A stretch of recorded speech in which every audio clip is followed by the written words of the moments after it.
Sortez cette vieille femme d'ici. La voix d'Asher résonna dans la rue comme une gifle. Elle pense que la maison lui appartient juste parce qu'elle nous a donné naissance. Jasper esquissa un sourire narquois en versant de l'eau froide sur la frêle silhouette assise sur le porche. Tu as dit plus de filles dans la maison, puis plus de toi dans la maison. Derrière leurs rideaux, les voisins observaient Olivia, leur mère, poussée dehors avec son sac, la dignité entachée, les yeux pleins de larmes, mais pas de peur. Elle ne criait pas, elle ne jurait pas, juste des larmes aux yeux alors qu'elle s'éloignait. Et les garçons qui l'ont chassée? Ils ne savaient pas que la porte vers laquelle elle se dirigeait ne s'ouvrirait plus jamais pour eux. Avant de continuer, aimez, partagez et abonnez-vous pour découvrir d'autres histoires où le karma parle plus fort que le sang. Passons maintenant à l'histoire complète. La maison des Benson était petite. 3 pièces, un ventilateur de plafond grinçant et un robinet qui fuyait depuis des années. Mais c'était chez elle. Du moins, avant. Olivia était assise tranquillement au bord de son lit étroit, pliant les vêtements de ses mains lentes et expertes. Ses cheveux argentés étaient attachés en arrière, ses épaules légèrement voûtées par des années de sacrifice. Elle avait élevé 3 fils dans cette maison, Asher, Jasper et Léo. Seuls depuis le décès de leur père il y a près de 15 ans, ils étaient des garçons. Aujourd'hui, ils sont des hommes. Bruyants, impulsifs et agités, ils marchaient à grands pas dans la maison comme s'ils en étaient propriétaires. Asher. Elle l'appela doucement depuis la porte. « On peut parler, s'il vous plaît ?» Son fils aîné ne leva pas les yeux du miroir. Il ajustait sa montre en fléchissant les bras. « Qu'est-ce qui se passe, maman ?» Jasper était allongé sur le canapé usé, son téléphone à la main. Léo, le plus jeune, mettait de la musique à fond sur une enceinte, tandis que 2 femmes étranges riaient dans la cuisine en se servant à manger. Olivia entra dans le salon, la voix toujours calme. « Je vous l'ai déjà demandé. S'il vous plaît, arrêtez d'amener des femmes dans cette maison la nuit. Ce n'est pas convenable, ni pour toi, ni pour eux, et pas dans cette maison. » Léo leva les yeux au ciel. « Ça recommence. » Asher renifla. « Tu crois que c'est encore ta maison ?» Jasper n'a même pas levé les yeux. « La dernière fois que j'ai vérifié, on payait les factures maintenant. » Olivia joignit ses mains. « Oui, et j'en suis reconnaissant. Mais cette maison n'est pas une question d'argent. C'est une question de respect. Il y a des voisins, il y a des enfants qui regardent. Et ce n'est pas comme ça que je t'ai élevé. » Asher se retourna enfin, la mâchoire serrée. « Tu nous as élevés? Tu veux dire que tu nous as à peine nourris. Nous avons grandi dans cette cabane pendant que tu priais et pliais du linge. Ne prêche pas comme si tu étais une reine. » Ses lèvres s'entr'ouvrirent légèrement. Les mots la piquèrent, non pas parce qu'ils étaient vrais, mais parce qu'elle avait tout sacrifié pour ne pas les entendre. « Je veux juste que tu aies un meilleur nom, » dit-elle doucement. « Une vie meilleure, et ça commence par la discipline. » Jasper rit sombrement. C'est drôle comme cette femme sans rien veut nous apprendre l'héritage. Léo a baissé le volume de la musique. Il est peut-être temps que tu arrêtes de faire comme si c'était ton royaume, maman. Ce n'est pas le cas. Le silence s'installa. Olivia regarda ses garçons. Les mêmes garçons qu'elle tenait autrefois dans ses bras après ses cauchemars. Les mêmes garçons qu'elle nourrissait en sautant ses propres repas. Et à cet instant, elle réalisa. Ils n'étaient pas seulement perdus. Ils s'éloignaient de la racine qui les maintenait debout. Le lendemain matin, Olivia se réveilla tôt, comme toujours, balayait le porche et arrosait les minuscules aloès près du rebord de la fenêtre. L'air était calme, à l'exception du chant des oiseaux et du bourdonnement lointain de la circulation. À l'intérieur de la maison, le calme ne dura pas. En milieu de matinée, le salon s'était transformé en un défilé de parfums, de fossiles et de talons hauts. Jasper riait aux éclats avec 2 femmes sur le canapé. L'une d'elles avait enlevé ses chaussures et posé ses pieds sur la table basse, juste à côté de la Bible familiale d'Olivia. Olivia se tenait sur le seuil, le cœur brisé. « Jasper, » dit-elle doucement. « S'il te plaît, demande-leur de partir. Ce n'est pas un hôtel. » Il regarda par-dessus son épaule et sourit. « Détends-toi, maman, on n'est plus des enfants. » Asher entra dans le couloir, torse nu, en train de se brosser les dents. « Franchement, maman, tu devrais rester dans ta chambre. Personne ne t'embête. » Olivia s'avança. « Là n'est pas la question, c'est une question d'honneur. Cette maison est peut-être petite, mais j'ai essayé de t'élever dans un endroit où la décence comptait. » Léo entra, un casque autour du cou et un verre à la main. « La voilà qui recommence. Maman, s'il te plaît, accepte-le. Les choses ont changé. » Elle se tourna vers eux, les épaules tremblantes. Oui, les choses ont changé, mais ce n'est pas toujours pour le mieux. Asher s'appuya contre le mur, les bras croisés. Laissez-moi vous expliquer, puisque vous adorez les longs discours. Nous payons le loyer maintenant, nous payons les factures. Tu ne le feras pas. Ça fait de nous des gens comme ça, intervint Jasper. Et si on veut amener 10 filles ici, on le fera. Tu n'as plus le droit de nous surveiller. Les lèvres d'Olivia tremblèrent. Cette maison a été construite par la lutte, par le sacrifice, sur le dos d'une femme qui travaillait en double journée et rentrait à la maison les pieds enflés pour nourrir 3 garçons. Léo ricana. Et maintenant, cette femme nous empêche de nous amuser. Jasper la regarda droit dans les yeux. Si tu ne supportes pas notre mode de vie, il est peut-être temps que tu partes. Asher acquiesça. Ouais, si vous ne pouvez pas respecter nos règles, faites vos bagages. Le silence régna dans la pièce. Olivia les regarda tous. Les garçons dans lesquels elle avait déversé sa jeunesse. Leur visage lui était familier, mais leur cœur lui semblait étranger. Elle posa l'arrosoir, s'essuya délicatement les mains sur sa robe et dit simplement ceci. Un jour tu comprendras ce que signifie être déraciné. Et j'espère que ce jour-là, tu sauras encore comment retrouver ton foyer. Il était presque minuit quand les cris ont repris. La musique résonnait à travers les murs, suffisamment forte pour faire vibrer le faible ventilateur de plafond de la chambre d'Olivia. Des rires résonnaient dans le salon, mêlés au tintement des bouteilles et aux voix aiguës. Une autre fête, une autre nuit. Olivia était assise au bord de son lit, les mains jointes, priant en silence. Le sol tremblait légèrement tandis que quelqu'un dansait négligemment dans le couloir. Elle se leva et sortit. 3 inconnus dansaient dans le salon. L'une d'elles portait le foulard d'Olivia autour du cou, comme pour plaisanter. La maison sentait la sueur, la fumée et le parfum rance. Jasper était affalé sur le canapé, un verre à la main. Léo dansait torse nu. Asher filmait tout avec son téléphone. Olivia s'avança. Ça suffit. Au début, ils ne l'entendirent pas. J'ai dit « Ça suffit !» cria-t-elle plus fort, sa voix s'interrompant au son de la musique. La musique s'arrêta. Les têtes se tournèrent. Jasper gémit. « Pas encore, maman. »« Je t'avais prévenu, » dit-elle d'une voix tremblante. « Je t'ai demandé respectueusement. Je t'ai supplié de garder cette maison décente. Et pourtant, tu en as fait un terrain de jeu. » Asher s'est levé, le regard froid. « Tu nous as prévenus comme si tu étais chez toi. »« Je ne l'ai peut-être pas sur le papier, » dit-elle.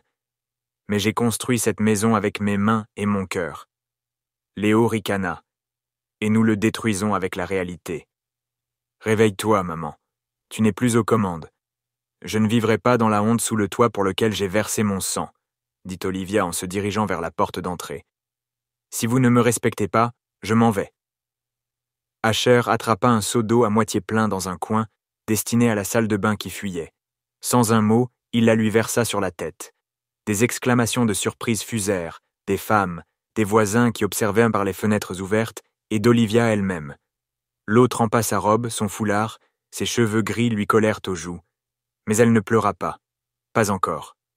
Jasper s'avança. « Tu te fais honte. » Léo a ouvert la porte. « Vas-y alors.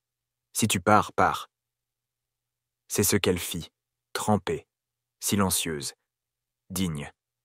Elle descendit les marches, tandis que les lumières du quartier vacillaient une à une, tandis que des visages apparaissaient derrière les rideaux et les portes. Certains se couvrirent la bouche, d'autres la fixaient du regard. Personne ne l'arrêtait, pas même ses fils. Au coin de la rue, encore trempée, Olivia ne se retourna pas, mais la rue s'en souviendrait, et le ciel aussi, car cette nuit-là, il ne pleuvait pas seulement sur Olivia, il pleuvait sur le dernier respect que ces garçons auraient jamais. La pluie n'avait pas cessé. Au matin, les rues étaient encore humides, luisantes sous un ciel gris. Des flaques d'eau remplissaient les nids de poules. Le vent mordait doucement la peau d'Olivia, assise, voûtée sur un banc en bois près du vieux parc de la ville, son châle collé à son dos, ses chaussures trempées. Elle n'avait pas de sac, pas de vêtements de rechange, pas de parapluie, que du silence. Et ses pensées. Ses doigts se recroquevillèrent fermement autour du bord du banc, tandis que les souvenirs affluaient comme une tempête. Premiers pas, premiers anniversaires. 3 garçons riaient sous des moustiquaires. Elle les avait tenus malgré la fièvre. Elle avait prié malgré leurs échecs scolaires. Et en retour, ils l'avaient arrosée comme si elle était de la terre à laver. Olivia ferma les yeux. Puis vint le bruit, d'abord doux, de pneus ralentissant sur le gravier mouillé. Une élégante voiture noire s'arrêta au bord du trottoir. La vitre passager s'abaissa doucement, révélant une femme au regard perçant et aux cheveux châtains somptueux noués dans un foulard de soie. Elle avait l'air raffiné, la fin de la trentaine, peut-être le début de la quarantaine, avec une beauté calme et une autorité tranquille. « Madame » appela-t-elle doucement. « Ça va ?» Olivia ne répondit pas. « Êtes-vous perdue ?» Toujours rien. La femme sortit, ses talons claquant doucement sur le trottoir. Elle s'approcha avec une grâce mesurée, tenant un trench-coat plié. « S'il vous plaît, prenez ceci. » Olivia leva les yeux rouges, les joues creuses, la dignité baignée mais pas morte. « Je vais bien, » murmura-t-elle d'une voix rauque. « Non, tu ne vas pas bien, » dit la femme en s'accroupissant à côté d'elle. « Mais tu n'es pas obligée de rester ainsi. » Olivia l'observa, la gentillesse dans son regard, la douceur dans son ton. Pas de pitié, pas de jugement, juste de l'humanité. « Je m'appelle Violette, » ajouta-t-elle. « J'habite à proximité. S'il vous plaît, laissez-moi au moins vous apporter quelque chose de chaud. Du café, un endroit où se reposer. » Olivia hésita. « Je ne suis pas une mendiante, » dit-elle. « Je n'ai pas dit que tu l'étais, » répondit Violette. La pluie tombait plus doucement. Lentement, Olivia tendit la main et prit le manteau. Juste un tour, vers un endroit sec. Violette sourit, bien sûr. Elle ouvrit la portière de la voiture. Olivia monta à bord, hésitante, prudente, tandis que le siège en cuir chaud enveloppait son corps fatigué. Quelque chose en elle se détendit pour la première fois depuis des années. Elle ignorait d'où venait Violette. Elle ignorait vers quelle porte on la conduisait. Mais ce n'était pas seulement un portail, c'était le début d'un nouveau genre de maison.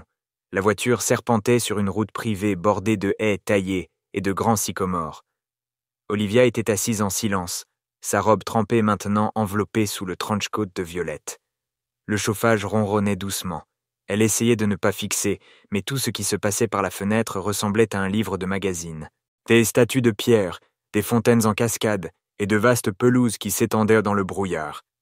Ils arrivèrent devant un manoir couleur crème, niché dans le lierre et le silence. Le portail s'ouvrit sans un mot.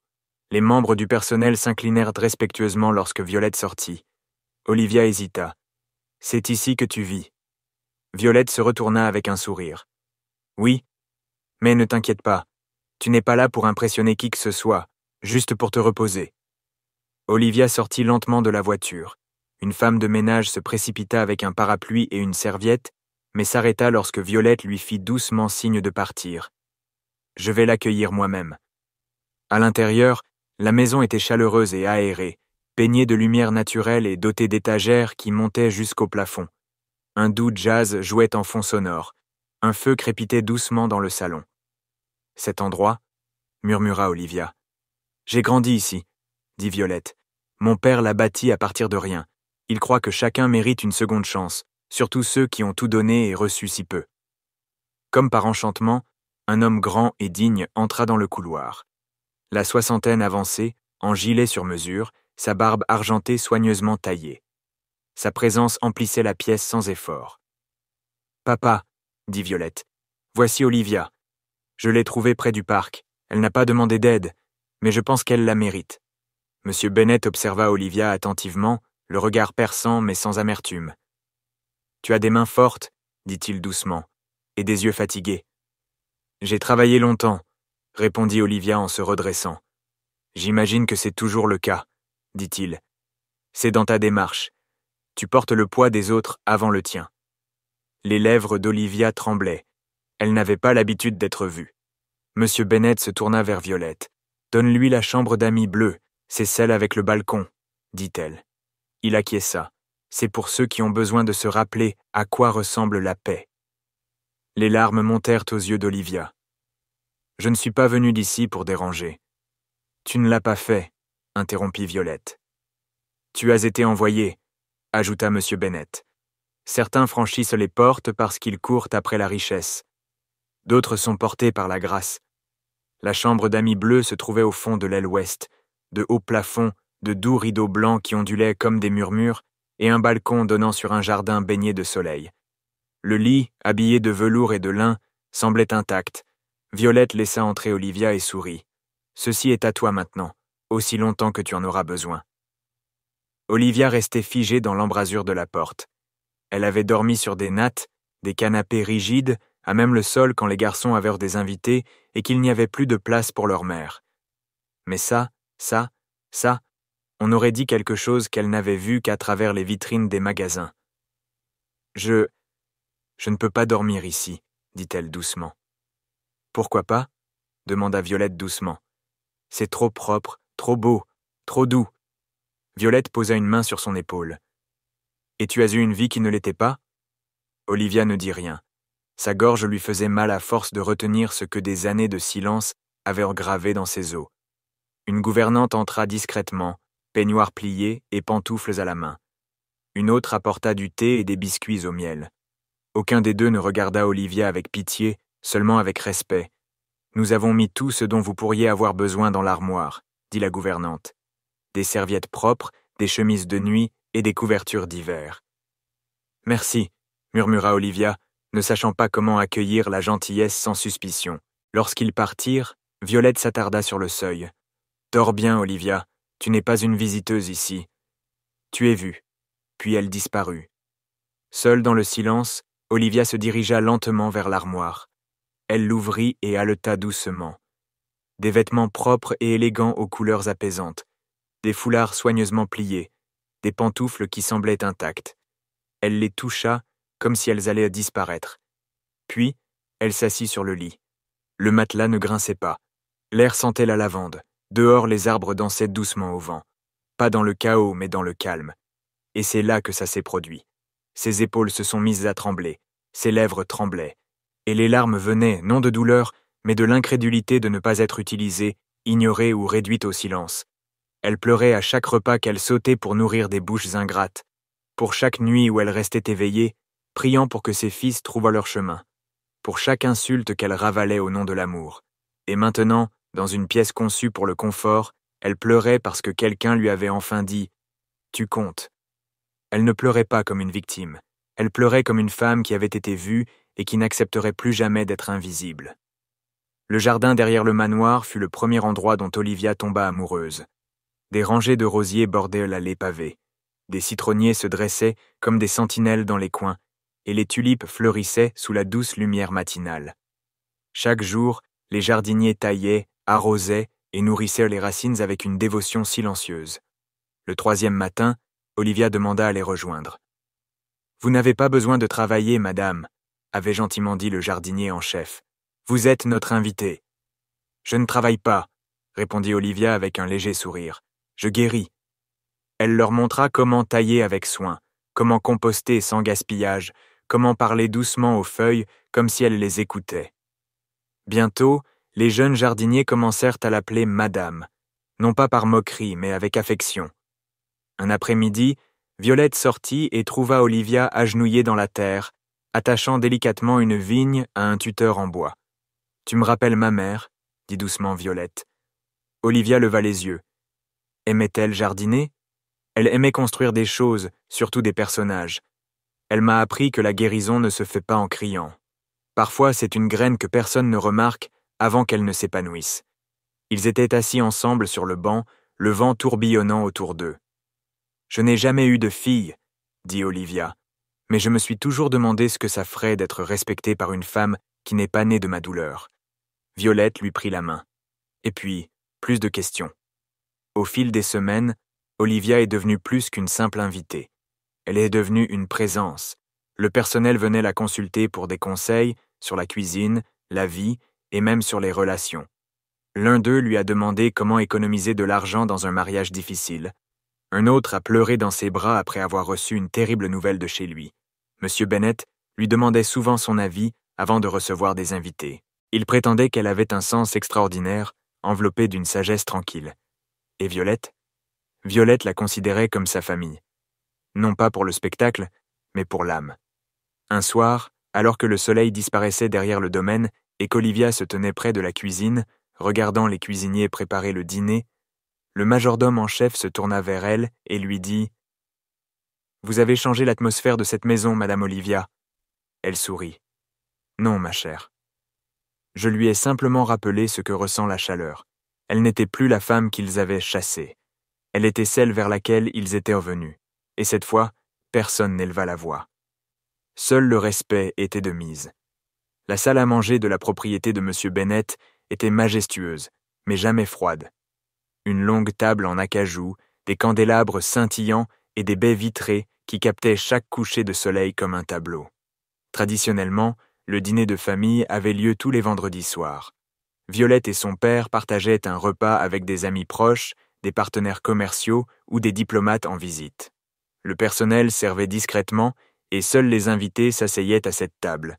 Jusqu'à maintenant, le dîner de vendredi est dans 2 jours.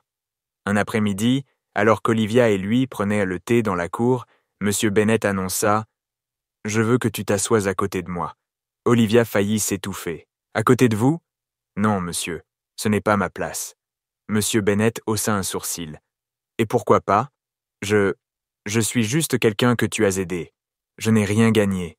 Tu as gagné plus que la plupart de ceux qui ont jamais été assis à cette table, » dit-il fermement. « Tu possèdes une grâce que l'argent ne peut pas produire. » Olivia baissa les yeux, bouleversée. « Les gens parleront. »« Laissez-les faire, » dit-il en sirotant son thé. « Ils seront obligés d'utiliser votre nom avec respect. » Vendredi arriva. Violette avait personnellement choisi la robe d'Olivia, une robe prune foncée ornée de broderies délicates et d'un châle scintillant à la lueur des bougies. Ses cheveux étaient coiffés en un chignon souple, et ses chaussures, bien que simples, la portèrent avec la dignité tranquille d'une reine. Lorsqu'elle entra dans la salle à manger, les bavardages s'apaisèrent peu à peu. Tous les regards se tournèrent, non pas par moquerie mais par curiosité, puis par admiration. M. Bennett se leva et offrit son bras. « Tout le monde, » annonça-t-il, « voici Mama Olivia. Elle n'est pas seulement une invitée dans cette maison, elle est cette maison. » Quelques rires s'élevèrent, pas pour elle, mais avec joie. Violette sourit chaleureusement. Elle m'a appris plus de force en quelques mois que je n'en ai appris en une vie de richesse. Les lèvres d'Olivia tremblèrent légèrement lorsqu'on la guida vers le siège à côté de M. Bennett. Des assiettes bordées d'or, des serviettes en lin et des couverts polis l'entouraient. Mais c'était l'honneur qui la rendait humble plus que le luxe. Pendant le repas, on lui demandait ses anecdotes, ses opinions, ses rires. Et pour une fois, Olivia ne s'assit pas au bord de la table, attendant des miettes de gentillesse. Elle s'assit en tête, honorée, respectée, et l'appela maman. Non pas parce qu'elle l'exigeait, mais parce qu'on la voyait enfin telle qu'elle était. Une femme qui avait tout donné et qui recevait désormais tout en retour, avec intérêt. La photo n'était ni mise en scène ni glamour, et ce n'était pas censé devenir viral. C'était un dimanche matin tranquille. Olivia se tenait dans le jardin derrière la maison, coiffée d'un large chapeau de paille, coupant délicatement les feuilles mortes des rosiers. Un doux rayon de soleil caressait son épaule, tandis qu'elle fredonnait un vieil hymne. Elle tenait à la main un petit sécateur. Sur son visage, la paix. Violette se tenait près des marches du patio, une tasse de café à la main, souriant doucement en regardant. Sans un mot, elle prit son téléphone et prit une photo. Plus tard dans la journée, elle la publia sur son compte Instagram vérifié, celle qui compte près de 2 millions d'abonnés. Appareil photo avec flash, cette femme n'est ni mannequin ni millionnaire, ou une conférencière internationale. Mais elle m'a appris plus sur la grâce, la force et le sens que l'argent. Elle s'appelle Olivia. Je l'appelle maman. Et chaque jour, elle m'apprend que les femmes discrètes portent souvent les leçons les plus fortes. Cœur jaune. Hashtag la grâce en silence. Hashtag Mama Olivia. Hashtag la richesse et sagesse. Astérisque. Astérisque. Elle posa son téléphone sans réfléchir.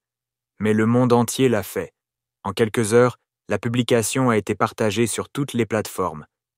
Au matin, elle était devenue virale. Les commentaires ont afflué. Qui est-elle ? Je veux lire son histoire. C'est le genre de contenu dont nous avons besoin dans un monde où tout est bruyant. J'ai pleuré en lisant ça. Maman Olivia, tu me rappelles que les invisibles sont souvent les plus grands.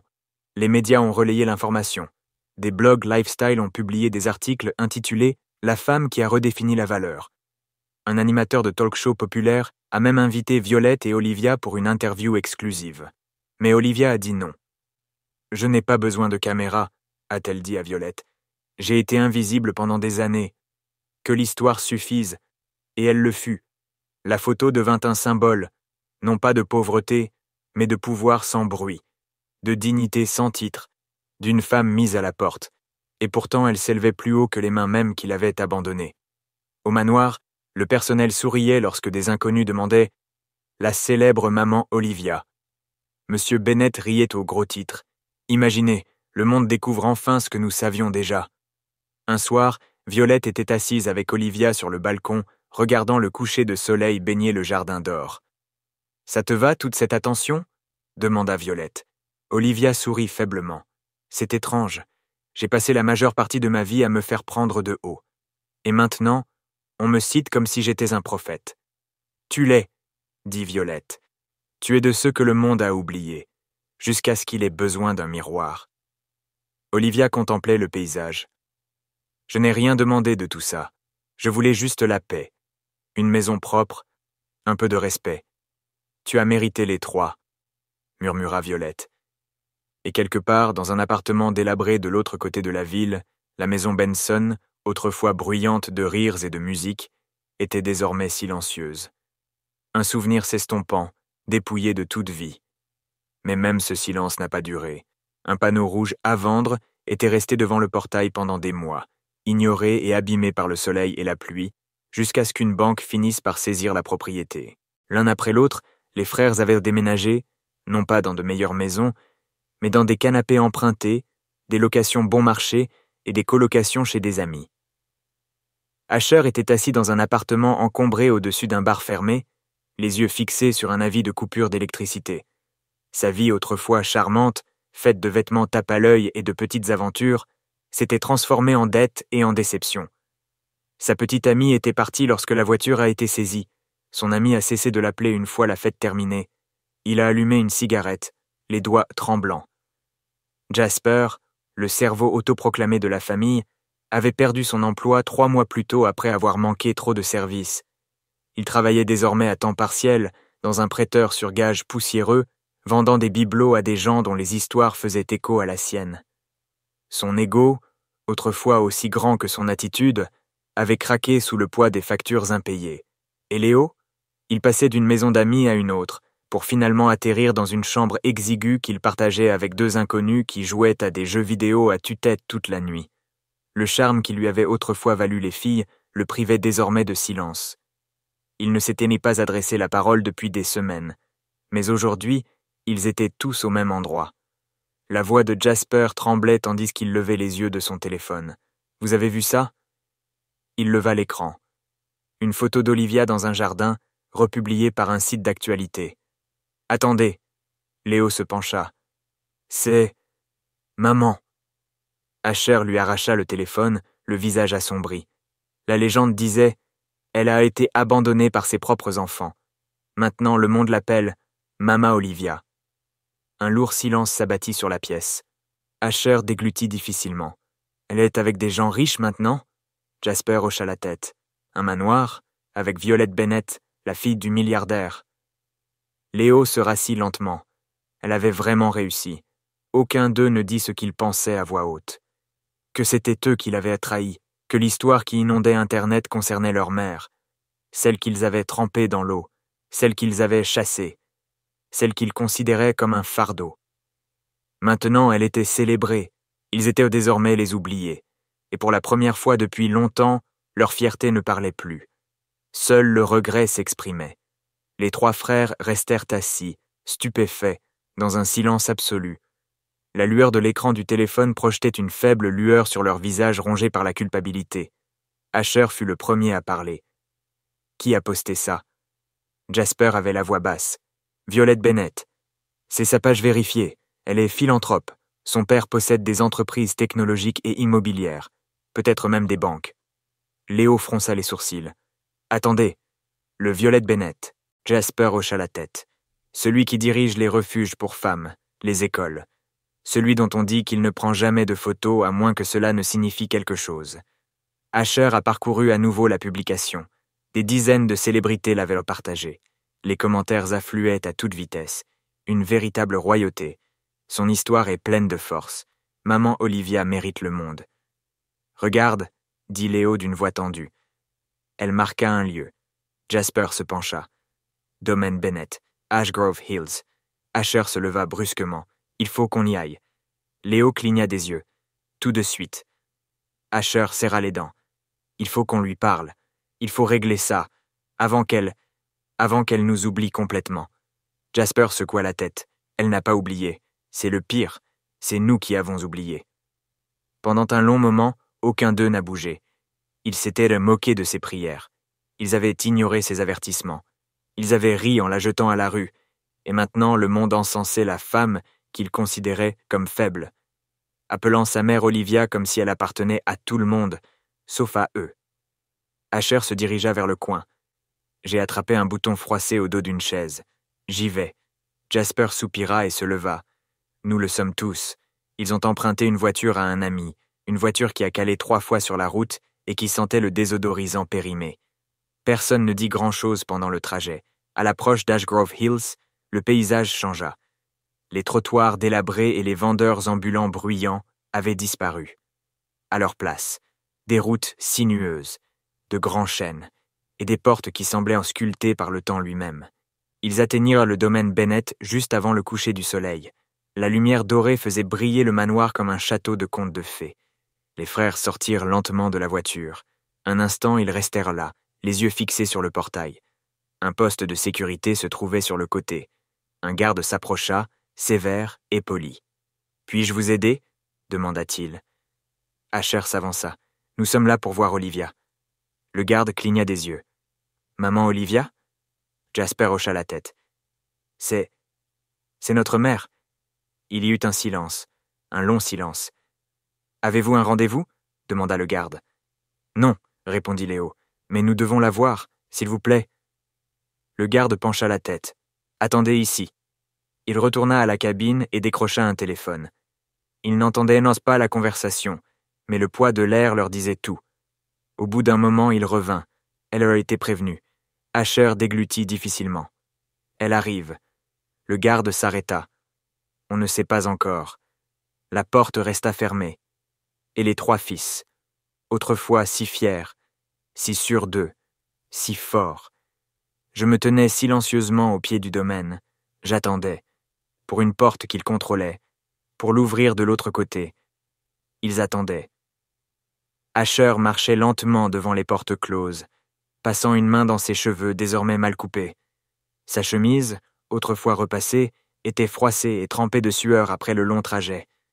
Jasper, assis sur le trottoir, les coudes sur les genoux, fixait le gravier comme s'il contenait des réponses. Léo s'appuya contre la clôture, les bras croisés, essayant de paraître imperturbable. Mais son regard le trahissait. Ils n'avaient pas mangé depuis le matin. Ils n'avaient pas parlé depuis que le garde avait dit « On verra bien ». Et pourtant, les portes restaient immobiles. Quelques minutes s'écoulèrent avant qu'une autre voiture n'arrive de l'intérieur. Un élégant SUV argenté. Il s'est arrêté près du poste de garde et le conducteur en est sorti. Pas Violette, pas Olivia. Une femme d'âge moyen en tailleur noir repassé. Elle s'approcha avec un presse-papier. Son ton était professionnel, pas grossier, mais distant. « Bonsoir. Je m'appelle Madame Hale. Je gère les plannings et les relations avec les clients de la famille Bennett. » Jasper se leva. « S'il vous plaît. Nous voulons juste voir notre mère. Juste quelques minutes. » Madame Hale les regarda attentivement. « Maman Olivia a été informée de votre présence. Asher s'est avancé. Alors laissez-la décider. On attendra le temps qu'il faudra. » « Elle réfléchit, » répondit Madame Hale. Léo ricana amèrement. « Vous y réfléchissez ? Nous sommes ses fils. » Madame Hale n'a pas bronché. « Oui, et d'après le dossier que nous conservons, vous êtes aussi les mêmes fils qui l'ont humilié publiquement, l'ont aspergé d'eau devant les voisins et l'ont chassé de chez vous. » Léo resta bouche bée. Jasper baissa la tête. Asher hocha lentement la tête. « Nous savons ce que nous avons fait, et nous le regrettons. Nous avons été stupides. » « Stupide est un mot doux pour désigner la cruauté, » répondit calmement Madame Hale. Silence. Elle les examina de nouveau, cette fois avec plus de réflexion. Maman Olivia n'était plus la même femme que tu avais laissée sur le trottoir. Elle n'attendait plus d'être acceptée, elle était honorée, protégée, aimée, et, plus important encore, elle était enfin en paix. La voix d'Asher se brisa. Nous ne voulons rien d'elle, ni son argent, ni sa vie, juste une chance de lui présenter nos excuses. Madame Hale ne répondit pas immédiatement, puis dit « Attendez ici ». Elle revint par le portail, qui s'ouvrit juste assez pour qu'elle puisse passer, puis se referma derrière elle. Les trois frères restèrent immobiles. Pour la première fois de leur vie, ils se trouvaient devant un lieu dont ils ne parvenaient pas à entrer par la force. Le manoir se dressait au loin, magnifique et silencieux, telle une forteresse de grâce qu'ils avaient autrefois qualifiée de fardeau. Quelques membres du personnel jetèrent un coup d'œil par les fenêtres. L'un d'eux les reconnut et murmura « Ce sont ses fils », non pas par crainte, mais par pitié, et derrière l'une des fenêtres du haut, Olivia se tenait debout. Elle les voyait, ses fils. Les mêmes garçons qui riaient autrefois tandis que l'eau coulait sur ses joues. Ils semblaient plus vieux, plus vides et plus petits, non pas en taille, mais en esprit. Elle ne bougea pas encore, car parfois, ceux qui vous ont mis à la porte ont besoin de savoir ce que l'on ressent quand on patauge dans le froid. Le soleil baissait sur Ashgrove Hills, projetant de longues ombres dorées sur la pelouse du domaine Bennett. Le portail, haut, noir et magnifique, restait fermement fermé. Asher appuya de nouveau sur l'interphone. « S'il vous plaît, » dit-il d'une voix rauque. « Nous ne sommes pas des inconnus. Nous sommes ses fils. » Aucune réponse. Léo s'approcha de lui, les paumes contre les barreaux. « Juste quelques minutes. C'est tout ce qu'on veut. » Jasper se tourna vers le garde. « Tu nous as vus. Vous savez qui nous sommes. Pourquoi ne nous laissez-vous pas passer ?» Le garde, un homme grand nommé Raymond, au regard fixe, ne répondit pas avec cruauté, seulement par devoir. « Les ordres de maman Olivia, » dit-il. « Pas d'accès sans son accord. » Asher fronça les sourcils. « Nous ne cherchons pas à créer des problèmes. Nous ne sommes pas là pour demander de l'argent ou des faveurs. C'est juste que nous ne savions pas ce que nous avions jusqu'à ce que nous le perdions. » Raymond ne dit rien. Léo frappa la porte du plat de la main. « Et alors ? On se fait exclure ? » Comme ça. Jasper murmura. « On a fait pire. » Le souvenir les frappa tous les trois comme une vague. Olivia, trempée dans l'eau froide. L'écho des halètements des voisins. Elle s'éloigne sans un mot. Ils ne l'avaient pas poursuivie à ce moment-là, et maintenant, cette porte les poursuivait en silence. « Regarde, » dit Asher en s'approchant de Raymond, d'un ton plus calme, plus humain. « Ma mère priait pour nous tous les soirs. On la trouvait agaçante. Nous pensions qu'elle nous retenait, mais elle était la seule à nous retenir. » L'expression de Raymond ne changea pas. « Nous étions stupides, » ajouta Jasper. « Arrogants. On se prenait pour des rois parce qu'on payait les factures. » La voix de Léo se brisa. On ne lui a même pas dit au revoir. Raymond soupira, et pour la première fois, sa voix s'adoucit. « Vous n'êtes pas la première famille à venir ici avec des regrets, mais la plupart des regrets arrivent trop tard. » Il se tourna légèrement et fit un signe de tête vers l'interphone. « Elle sait que tu es là. » Elle regarde. Mais que le portail s'ouvre ou non, ce n'est pas à moi de décider. Derrière les épaisses vitres, Olivia se tenait de nouveau sur le balcon. Ses mains tremblaient contre la rambarde. Elle entendait tout grâce au système de surveillance de la résidence. Elle entendait la voix brisée d'Asher, la honte silencieuse de Jasper, la supplication crue de Léo. Son cœur lui faisait mal, pas seulement par souvenir, mais aussi par le poids d'être mère, même envers ses fils qui ont cessé de la traiter comme telle. Elle leur avait pardonné dans ses prières des années auparavant. Mais pardonner ne signifie pas toujours retrouver ses proches. Parfois, cela signifie distance, le genre de distance qui apprend. De retour à la porte, Asher recula. Ses épaules s'affaissèrent, sa confiance disparut. « Elle ne viendra pas, » murmura-t-il. Jasper s'affaissa à côté du poteau. « On le mérite. » Léo se tourna une dernière fois vers la maison au loin. Élégant, paisible, inaccessible. Et il comprit enfin. La porte n'était pas fermée parce qu'il n'était pas ses fils. Elle était fermée parce qu'ils avaient oublié comment être à elle. Elle les voyait désormais clairement depuis la fenêtre. Les garçons. Non. Les hommes qui, autrefois, l'avaient chassée de chez eux. Elle se tenait maintenant derrière la porte d'une vie qu'elle n'aurait jamais imaginée. Mais elle ne bougeait pas. Elle ne pouvait pas. Ses doigts tremblaient tandis qu'elle atteignait le rebord de la fenêtre, se rapprochant d'elle. Car ce qu'il ne voyait pas de l'autre côté de ce portail vivait de l'autre côté de sa mémoire. Elle se souvenait de la façon dont Asher levait les yeux au ciel chaque fois qu'elle lui demandait de s'améliorer. Comme Jasper l'a dit un jour, « Tu es encore là uniquement parce que nous avons pitié de toi. » Comme Léo, son bébé, a ri quand l'eau lui a frappé le visage. Comme ils ne se sont pas excusés à ce moment-là. Aucun d'eux ne se retourna tandis qu'elle s'éloignait, trempée et silencieuse. Elle se souvenait de la honte. Pas seulement à cause de l'eau ou des cris, mais aussi à cause du regard des voisins. À la façon dont son foulard s'accrochait à son chemisier trempé, tandis qu'elle descendait l'escalier en titubant, ne tenant que ses clés et le dernier brin de sa dignité. Elle se souvenait d'avoir dormi sur ce banc public. Elle se souvenait comment on l'avait laissé partir, comme des ordures déposées au bord du trottoir. Et maintenant, ils étaient à sa porte. Elle ne les détestait pas. Ce côté-là était révolu depuis longtemps. Mais ce qu'ils ignoraient, c'est que l'amour maternel peut être profond et pourtant tracer une ligne. Violette entra discrètement, un verre de thé chaud à la main. « Ils sont là depuis plus d'1 heure, dit-elle doucement. « Tu veux que je les renvoie ?» Olivia resta silencieuse au début. Elle fixait simplement la fenêtre, non pas eux, mais la fille brisée qu'elle était en quittant leur maison. Celle qui implorait la décence, celle qu'ils ont noyée par manque de respect. « Je ne veux pas les punir, dit finalement Olivia, mais je ne peux pas non plus les récompenser. Violette hocha la tête. Tu ne leur dois rien. Je leur ai tout donné, murmura Olivia. Mon temps, mon dos, ma voix. Et quand ils ont eu fini de m'utiliser, ils m'ont jeté dehors comme une chaise cassée. Elle posa le thé sans le boire. Laissez-les attendre, dit-elle. Laissez-les ressentir ce que c'est que d'être invisible, juste un instant. Violette ne dit rien. Elle s'approcha simplement et posa doucement une main sur l'épaule d'Olivia. Ils apprennent, dit-elle, et tu vis enfin. Dehors, le portail restait fermé, et à l'intérieur, pour une fois, Olivia ne se sentait pas coupable.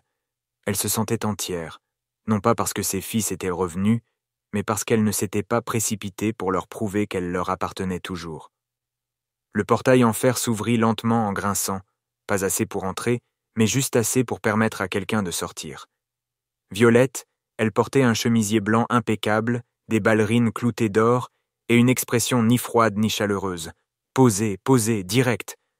Asher se leva le premier. « S'il vous plaît, dit-il en s'avançant. Nous attendions. Elle leva doucement la main et il s'arrêta au milieu de sa phrase. « Je sais qui tu es, dit Violette. Vous tous. » Jasper baissa les yeux. Léo se déplaça nerveusement. « Vous n'avez pas besoin de vous présenter, continua-t-elle. Parce qu'Olivia l'avait déjà fait, non pas par ses mots, mais par son silence. L'air entre elles se figea. « Tu vois, a dit Violette, quand je l'ai rencontrée, elle était assise sur un banc, trempée, tremblante et seule.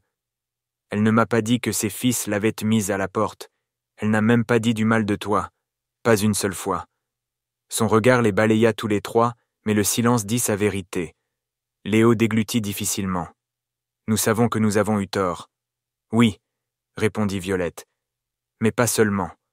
Cruel, cruellement cruel, cruel publiquement. Tu ne lui as pas seulement brisé le cœur, tu as fait en sorte que tout le monde le voie. La voix de Jasper se brisa. On n'a pas réfléchi. C'est justement ça le problème, interrompit-elle. Tu n'as pas réfléchi, parce que pendant des années, tu as cru que la valeur de ta mère résidait dans son silence, son obéissance, sa disponibilité. Elle a fait un pas de plus. Tu la croyais jetable, car elle ne demandait jamais rien. Les poings d'Asher se serrèrent, non pas par colère, mais par impuissance. Nous ne sommes pas là pour l'argent ou l'aide. Nous voulons juste nous excuser. Violette hocha la tête. Et tu devrais, mais voici ce que tu dois comprendre. Elle marqua une pause puis dit fermement, « La femme dans cette maison n'est pas celle que tu as chassée. Elle n'attend plus votre attention près des portes. Elle ne baisse plus la voix pour ne pas vous contrarier.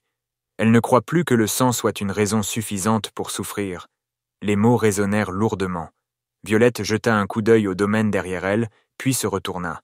Elle était désormais respectée, protégée et chérie. Non pas parce qu'elle avait changé, mais parce qu'on la voyait enfin. La voix de Léo n'était qu'un murmure. Nous pardonnera-t-elle un jour? Violette le regarda doucement. Elle l'a déjà fait, c'est ce qu'elle est. Mais le pardon ne garantit pas l'accès. Elle ne te doit pas la paix, pas après tous ses efforts pour l'obtenir. Silence à nouveau. Puis, elle a dit qu'elle pourrait décider de te voir, mais que ce serait à ses conditions, pas aux tiennes.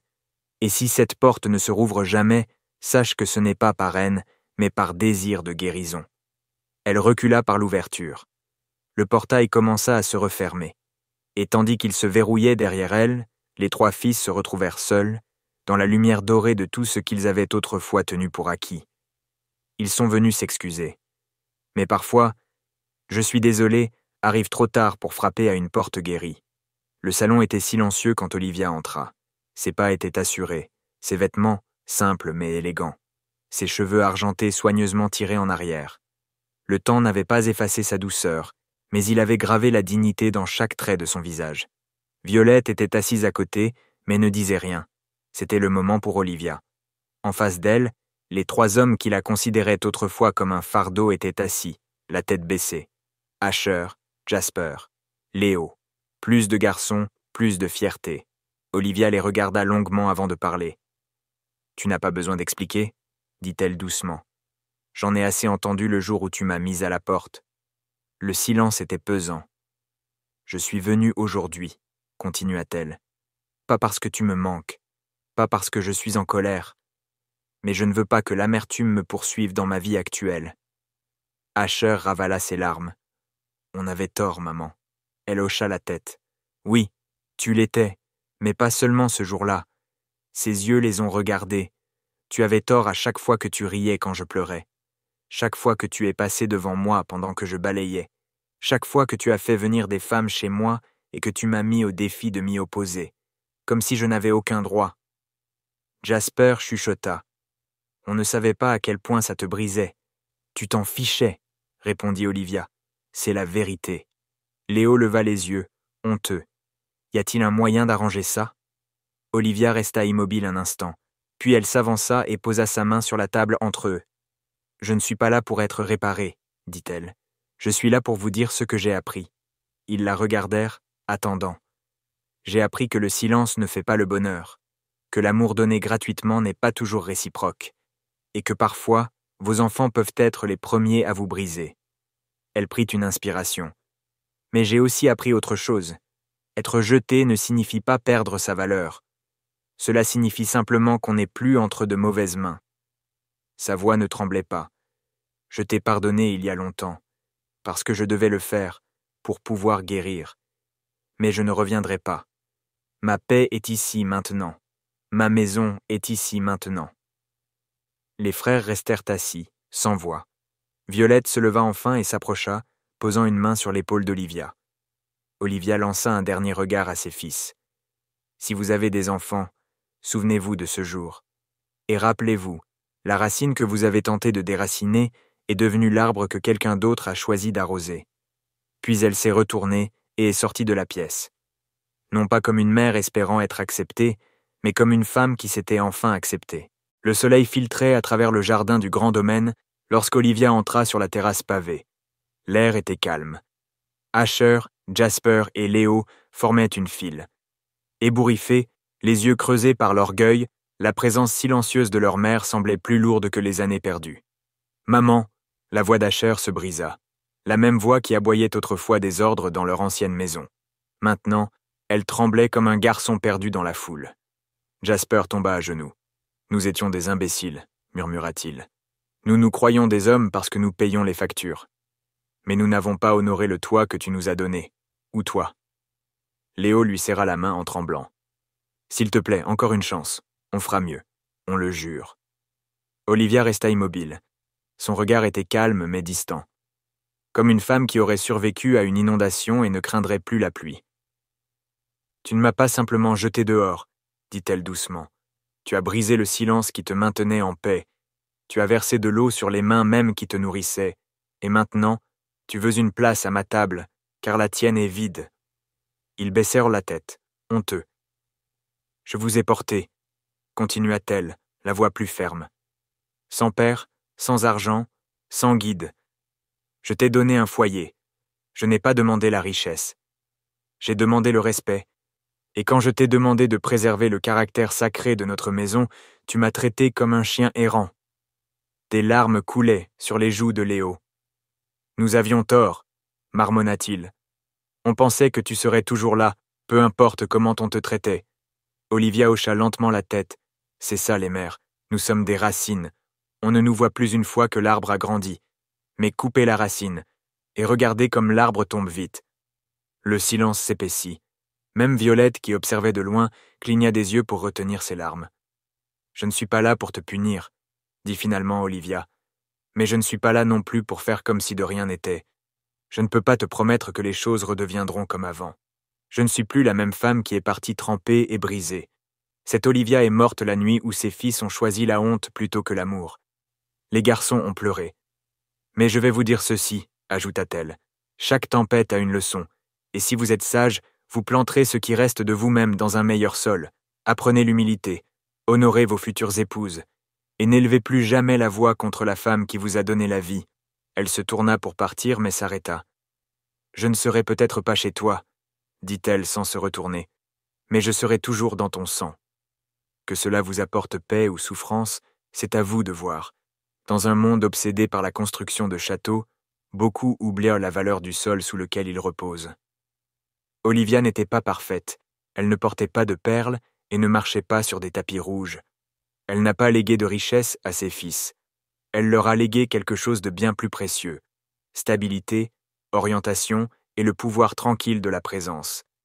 Mais ils étaient trop aveugles pour le voir, trop arrogants pour reconnaître que, parfois, les piliers les plus solides de la vie sont ceux qui ne demandent jamais de reconnaissance. Ils l'ont jetée dehors comme la poussière d'hier. Tout ça parce qu'elle a osé poser des limites. Mais le temps a le don d'humilier même les cœurs les plus fiers. Quand les femmes qu'ils ont autrefois exhibées sont parties, quand leurs comptes en banque se sont taris, quand leurs soi-disant amis ont disparu, ils se sont souvenus d'elles. Les repas, le conseil, le refuge, l'amour inconditionnel.